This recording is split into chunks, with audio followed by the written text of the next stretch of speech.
About 6 months after Ubisoft released Skull and Bones, the game has already gone on sale as part of a Best Buy promotion for just $10.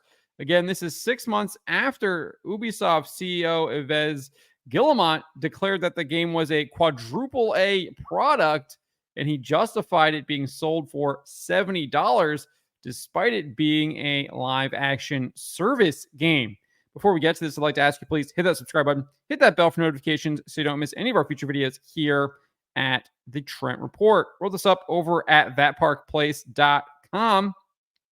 And yes, indeed, the game was on sale for just $10 as part of Best Buy's $10 for 10 games for 10 days. You can see here Skull and Bones was the day 3 promotional game that they were selling. So this was on sale on yesterday. They are now selling, what is this one here? Fitness Boxing Fist of the North Star for Nintendo Switch for $10. So you can kind of see the games that it is being kind of sold with as part of this promotion. I assume that's probably a game that's been out for a significant amount of time. It didn't come out just 6 months ago like Skull and Bones did. We saw something similar happen with Suicide Squad Kill the Justice League, but that game was actually being given away for free via a Prime Video deal. But Ubisoft's Skull and Bones being sold for $10. And this is absolutely humiliating because Ubisoft CEO Yves Guillemot did indeed describe the game as Quadruple A during the company's Q3 sales call for fiscal year 2024 back in February, about a week ahead of the game's actual release date. He was asked by one investor, could you maybe unpack for us the decision to price it at $70? The guy actually says $60, but they're selling it for $70, right? So I think he just misspoke. You certainly emphasized that it's designed for a lot of live services. What drove the decision to make the game pay to play when that can presumably limit the size of the player base and thereby PRI in the game? Guillemot said this, Guillemot, however you say his name, you will see that Skull and Bones is a fully fledged game. You can see it on the market today. It's a very big game, and we feel that people will really see how vast and complete that game is. It's a really full AAA, Quadruple A game that will deliver in the long run. So I don't think it's delivered in the long run. It definitely did not deliver in the short run. We had this rumor from Tom Henderson at Insider Gaming, who seemingly does have contacts at Ubisoft because he's reported on a lot of things going on over there.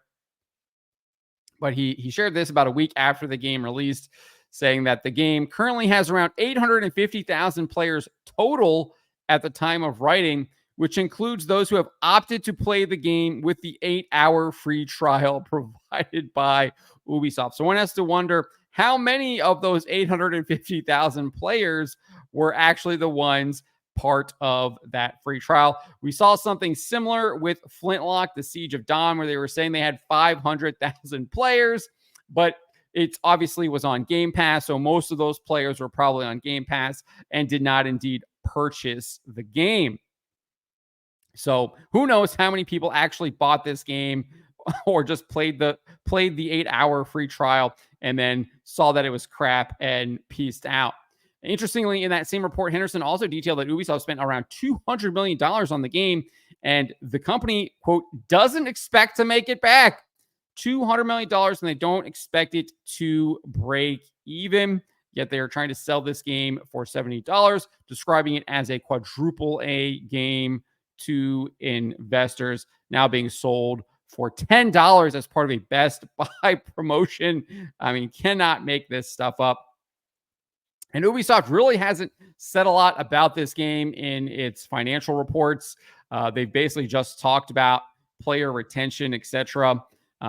This is what they said in the most recent one. It was extremely brief. It just said Skull and Bones Season 2 Chorus of Havoc was released on May 28, bringing improvements to the endgame formula. Engagement and ARPU continue to perform well, driven by the new Battle Pass and an exclusive Hellfest branded bundle. So doesn't really tell you anything whatsoever, does not provide any data, but that is all that Ubisoft is really saying, which I think the fact that they're not saying other things kind of tells you what the truth is on this game, and that no one is playing this game. We'll actually find out a little bit more when it does go live Steam, which I think it does later this month.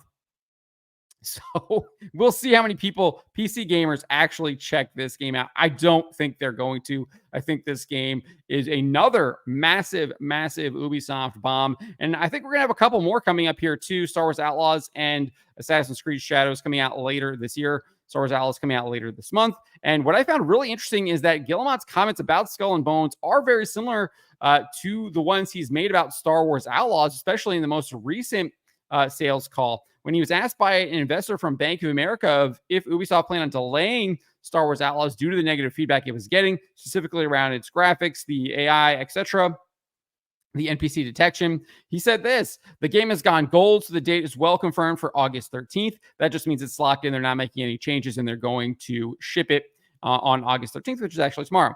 And as you mentioned, we'll be showcasing more content of a very high quality, multiple hours that will really show the depths of the open world. That is a key element of the promise to enjoy the exploration of the galaxy, and with multiple planets. So that will bode well for the game in terms of high quality delivery. Remember, that's like almost exactly what he said about Skull and Bones, right? He's literally saying like, you can, it's a very big game, and we feel that people will really see how vast and complete that game is. I mean, he's almost saying the same exact thing about Star Wars Outlaws here. In fact, even the company's chief financial officer, Frederick Duguay, is also saying that. He says, we've said also for Star Wars, the level of quality of the world and the experience is really very high. We are really leveraging our engine, and I think people will love it.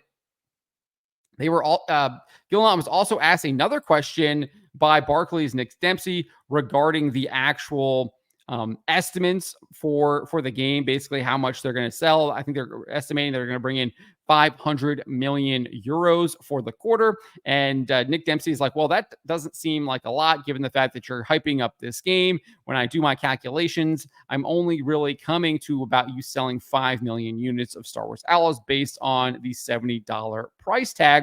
And he's basically asking, like, where am I going wrong here? And this is what Guillemot said. He said, we can't comment on the very numbers you are quoting, but what we have factored in is a strong launch for Star Wars Outlaws that reflects the fact that it is among the most awaited games of the industry this year, and a really strong positive community sentiment, and also the fact that we are coming with the biggest marketing campaign ever so far for an Ubisoft game. So that's what we've been factoring in the second quarter. So again, kind of talking about this positive sentiment when we just had a question from another investor talking about how it's getting a lot of negative feedback. We've seen that this his explanation about positive sentiment regarding Assassin's Creed Shadows has been disproven by another actual player sentiment analysis conducted by Player XP that says that is not the case. There is negative sentiment around the game.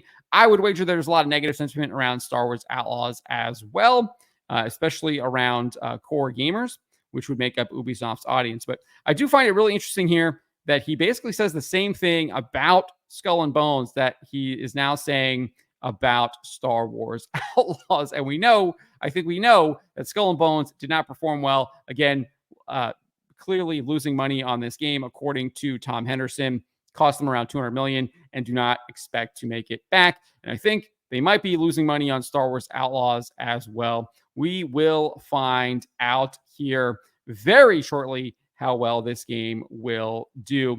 But let me know what you guys make of this. What do you make of Skull and Bones already going on sale just 6 months after release for $10 as part of a Best Buy promotion? Let me know in the comments below. Remember to always be charitable, especially to each other, but to always speak the truth.